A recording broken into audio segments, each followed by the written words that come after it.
Edie Beans with the Little House of Beans. Today on Cooking with Edie, we'll be making pierogi and bacon casserole. Now this recipe comes from Mom, of course. I remember coming home from school and the smell of bacon and onion wafting in the halls was incredible. And she came up with this recipe with her leftover pierogies.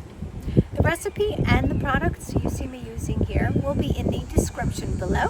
Join our Facebook group, Omnia Stovetop Oven Fans. Subscribe to the Little House of Beans. Smooshy that like button. Hit the notification bell. That's Stu making ice. Hit that notification bell. Subscribe to the Little House of Beans. Stu is hungry. I am ready to make pierogi and bacon casserole for lunch. Come join me.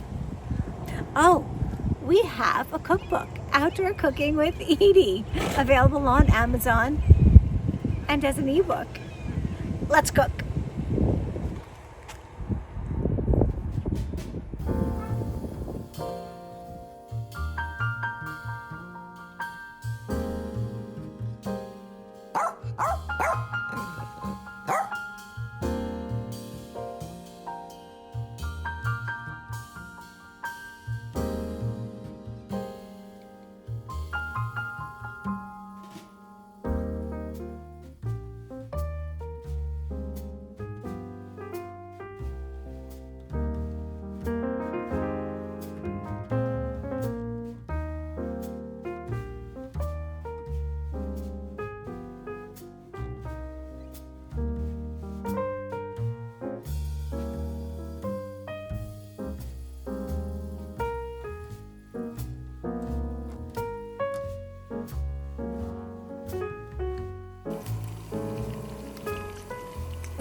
Now we're placing the chopped onion in the same frying pan as we did to cook the bacon because we have the bacon grease to use for frying the onions.